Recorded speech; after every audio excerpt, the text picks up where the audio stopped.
I want you to imagine a scene. There's been a disaster, and there on the edge of a cliff is a balloon waiting to take people to safety.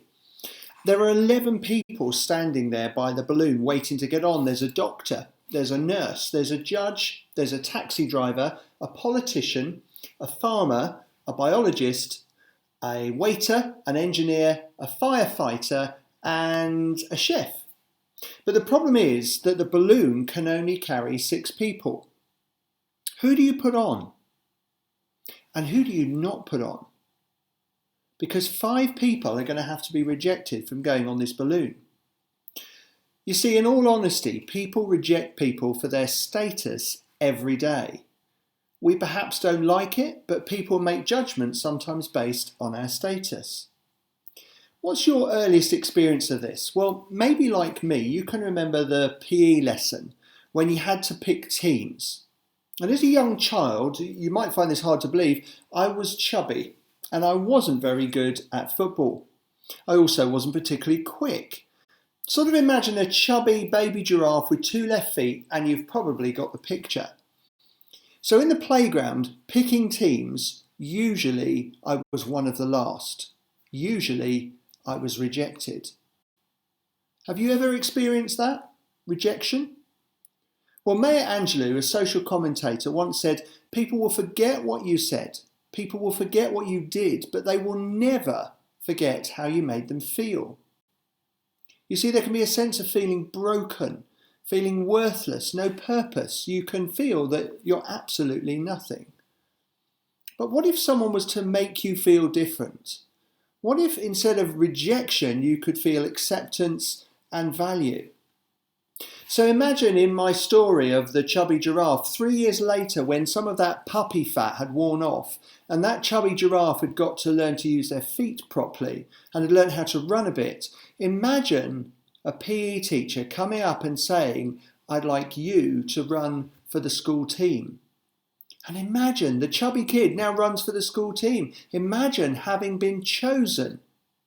Imagine after that having taken part in the sports day, standing there alongside the fastest runner in the school, John Lintott. Imagine running that race and imagine winning it, the feeling that happened.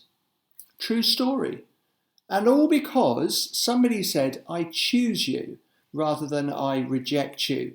Because of your status, you are no longer seen as the chubby fat giraffe, you're seen now as someone that can run. So how does it feel? The previously rejected asked to join in. Well, let me introduce you to Jesus. He doesn't care for status. He cares about the attitude of someone's heart. In fact, he doesn't not only care about status, he actively looks out for the rejected and helps them to recognise their value. In fact, he chose the previously rejected to be some of his key players when starting the church. I'd like to read you a passage from the Bible from Matthew chapter 4, verse 18 to 25. It's when Jesus calls his first disciples. And it goes like this. As Jesus was walking beside the Sea of Galilee, he saw 2 brothers, Simon, called Peter, and his brother Andrew. They were casting a net into the lake, for they were fishermen. Come, follow me, Jesus said, and I will send you out to fish for people. And at once they left their nets and followed him. Going on from there, he saw 2 other brothers, James, son of Zebedee, and his brother John. They were in a boat with their father Zebedee preparing their nets. And Jesus called them, and immediately they left the boat and their father and followed him. You see, this is a great start to our series on broken. We're looking at broken status and therefore broken people and how Jesus responded to that. Well, let's have a look at this passage in a little bit more detail. You see, in verse 18, it tells us they were fishermen. I love the line where it says they were casting a net into the lake, for they were fishermen. Why else would you be casting a net into a lake? It's pretty obvious that you must be fishermen, but the writer emphasises it. It's a bit of a biblical tool, really hone the point home twice, and then you really understand these guys were fishermen. So you might say, well, Colin, that's fine. They're just fishermen. What's the big deal?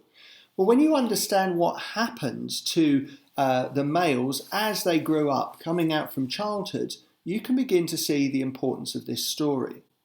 You see, age 6 to 10, boys would study and learn the Torah, what we have as the first 5 books of the Bible. And they would learn these off by heart, and they were known as Bet Sefer. When they completed that period, they would move on from age 10 to 14 to be known as what was Bet Talmud, which was learning the books that we have in the Bible from Joshua through to Malachi, learning them off by heart. And if you managed that, you went on to be, at the age of 15 plus, Bet Midrash. That's where you could choose to find a rabbi to follow and to be their disciple. And these people were known as Talmudim. You see, the very best ones aspired to become rabbis or teachers themselves. But if you weren't good enough, then what had happened is that the rabbi would say to you, go and ply your trade. You would be rejected in this line to become a rabbi or a teacher. And so here we have some fishermen who had gone to ply their trade. They would have been rejected from becoming a rabbi or a teacher or from following that particular path. You see, Jesus is one of only 2 people that is recorded to actually call disciples. Normally what would happen is that the person would choose someone to follow and would ask them, could I be your disciple? But here, Jesus is saying, I know you've been rejected, but I choose you. Come follow me. That would have had amazing impact on them. You see, Jesus doesn't love us for status. He loves us for who we are. He sees we have amazing potential to help others. He doesn't see status as important. It's about the character of our heart. Now, you may have heard of Martin Luther King. He made a really famous I Have a Dream speech when he was talking in the 1960s against racism in America. And he said the following words. He said, I have a dream that my 4 little children will one day live in a nation where they will not be judged by the colour of their skin, but by the content of their character. You see, Jesus had that same approach. In his calling of the disciples, he's not interested in job or status or what we look like or our colour. He, like Martin Luther King, places heart and character above status or rank.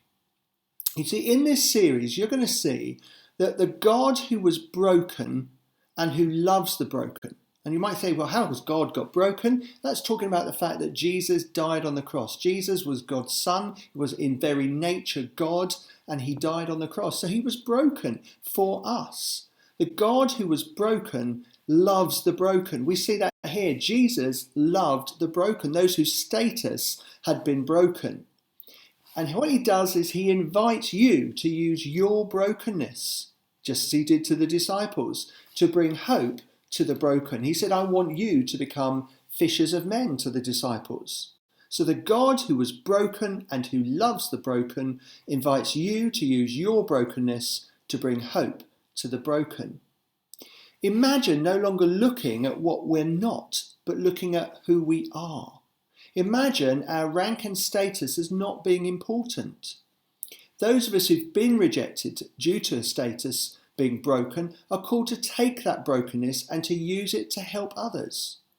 Those of us who perhaps have not been rejected due to status are called to model that same example that Jesus did, and not to judge by status, and in fact are called to include and involve the vulnerable and the rejected just as Jesus did. You see, Jesus in his great commission to his followers said, go and make disciples. He set an example of what he wanted followers to do. He wants us to follow that example of calling the broken status, of calling those and saying, I can see the value in you. Come with me, walk with me, and I will walk with you. So what are you going to do about status? We've got some questions to think about. How did Jesus view status? How did he respond to it? And how should we aspire to a similar model? Let's have a look at those questions together.